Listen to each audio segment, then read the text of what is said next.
Bonjour, chers amis. Voilà, pour ceux qui ne me connaissent pas, je suis Thierry Amougou, je suis économiste, professeur à l'Université catholique de Louvain en Belgique. Alors, j'étais de passage dans mon bureau aujourd'hui, c'est mon dernier rendez-vous avec un de mes étudiants pour son mémoire, voilà, qu'il est en train d'achever. Après, on essaiera de prendre quelques vacances pour se reposer. Alors, je tenais à faire cette petite vidéo aujourd'hui pour m'exprimer un peu sur la dérive autoritaire euh, que notre pays est en train de prendre ces derniers temps. Cette dérive autoritaire traduit pour moi plusieurs choses. Plusieurs choses. Déjà, il faut se poser des questions claires et nettes. On peut se poser la question de savoir, est-ce que des populations qui ont vécu pendant 42 ans sous un même régime ont le droit de dire qu'ils n'en veulent plus? Ont-ils le droit de le dire ou pas? Est-ce que des populations qui ont vécu sous un même régime pendant 42 ans, sans avoir du boulot, sans avoir de l'eau potable, sans avoir d'électricité, ont le droit de le crier et ont le droit de dire, ont-elles le droit de dire qu'elles ne veulent plus d'un tel régime?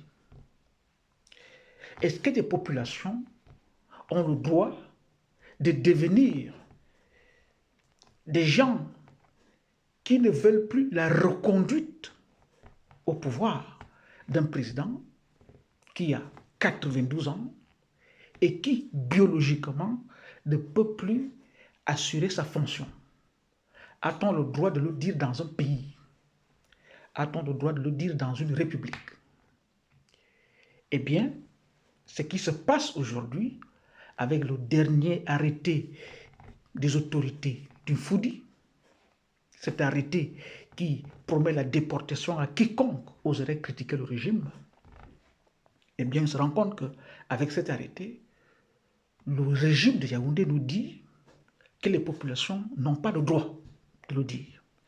On n'a pas le droit de dire que 42 ans, c'est exaspérant, que 42 ans, ça peut même amener un ressenti qui amène les populations à réprouver et à être dans une situation de défiance, une position de défiance par rapport au régime en place. On n'a pas le droit de dire qu'un président de 92 ans n'est plus capable d'assurer sa fonction. C'est ce que le régime nous dit. Alors, nous sommes donc, comme vous le constatez tous, entrés dans une forme de dérive autoritaire, de dérive dictatoriale. Et cette dérive autoritaire et dictatoriale traduit quoi, selon moi? Cette dérive traduit premièrement une peur. Vous savez, vous avez peur lorsque vous êtes en faute. Vous avez peur lorsque vous vous sentez fragile. Vous avez peur lorsque vous vous sentez vulnérable.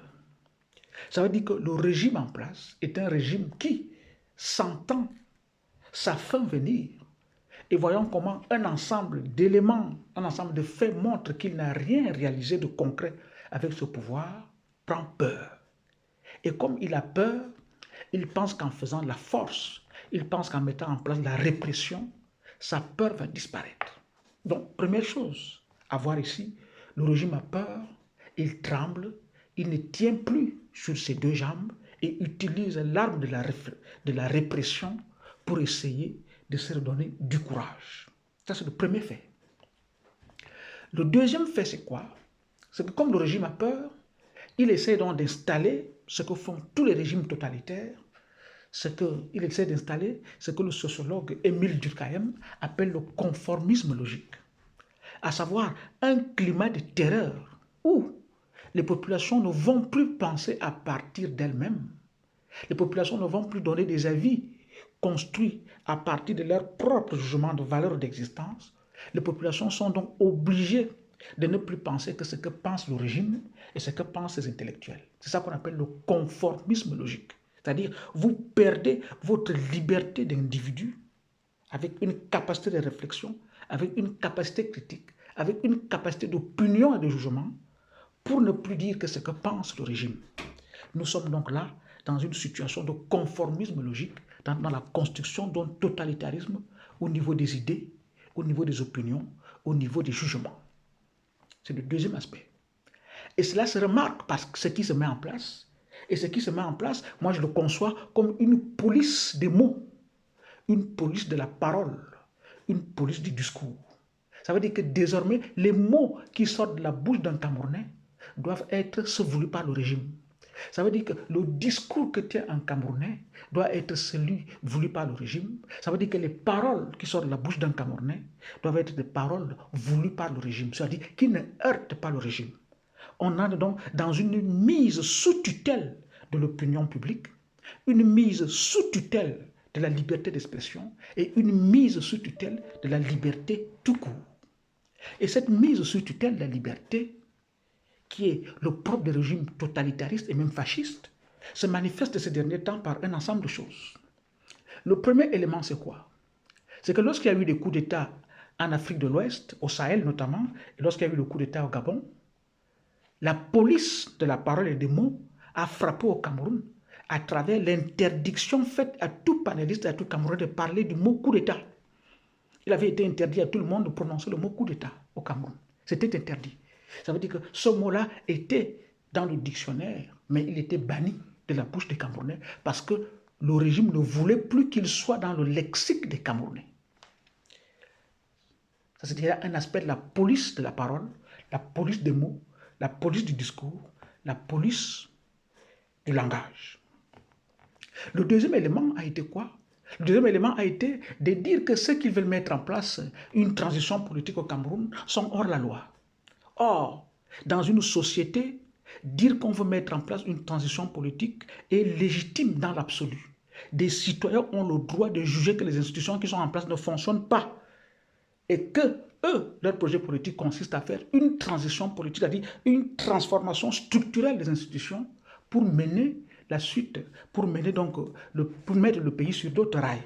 Et on a vu des intellectuels venir sur les plateaux essayer de nous dire que parler de transition politique est hors la loi. Pas du tout. Tout projet politique alternatif à celui qui est au pouvoir est en filigrane une transition politique. Et les gens peuvent avoir concrètement pour projet politique une transition politique. Ce n'est pas du tout qu'on n'en a pas la loi et c'est un droit dans l'absolu.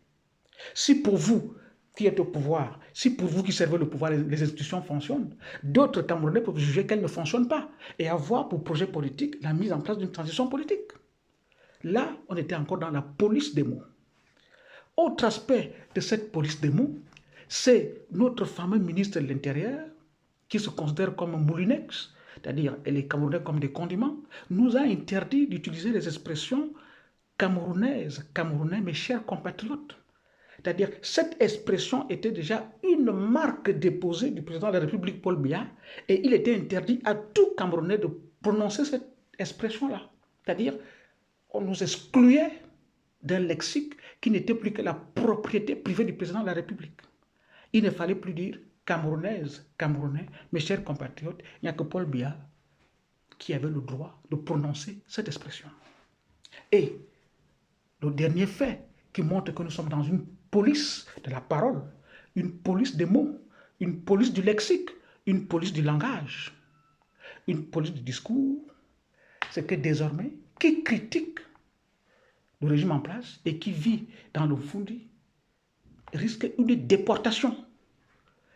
Une déportation. Nous entrons de plein pied dans une autre caractéristique du régime totalitaire, la déportation. Si vous ne montrez pas patte blanche, si vous n'êtes pas dans le cadre défini par le régime en place, vous allez être déporté parce que vous n'êtes plus tout simplement l'espèce pure qu'il faut pour vivre sur un territoire donné, territoire régi par ce régime-là. Nous sommes donc dans une dérive dictatoriale avec des relents fascistes, avec donc un ensemble d'éléments qui montrent que on veut désormais mettre en place une police de la parole, une police des mots, une police du lexique, une police du discours et une police de l'expression de la citoyenneté à travers un ensemble de discours qui montrent que les gens sont défavorables au régime en place. Et c'est un glissement extrêmement dangereux parce que ce glissement montre que le régime en place est déjà prêt à tout, il est ouvert à tout pour conserver le pouvoir, même à mimer le fascisme. Merci, c'est ce que je voulais vous dire aujourd'hui, parce que je tenais à parler, étant donné que je remarque que la classe intellectuelle camerounaise a fait le choix d'avoir tort avec l'État plutôt que d'avoir raison avec la population. Je remarque que la classe intellectuelle camerounaise, une certaine classe intellectuelle, a fait le choix d'avoir raison avec les forts, d'avoir tort avec les forts, plutôt que raison avec les faibles. Or, un intellectuel, c'est toujours quelqu'un qui devrait être capable d'avoir raison avec les forts, si les forts ont raison, et avoir aussi raison avec les faibles, si les faibles ont raison. Et dans ce coup-ci, les faibles, à savoir donc le peuple, a raison, et les intellectuels campent avec l'État parce qu'ils ne veulent pas perdre leurs privilèges. C'est vraiment une honte. Et si notre pays continue sur cette pente, nous sommes un pays en voie de disparition. Parce qu'une société qui renonce à la critique et une société qui vit dans le faux, c'est une société qui va disparaître, tout simplement. Merci.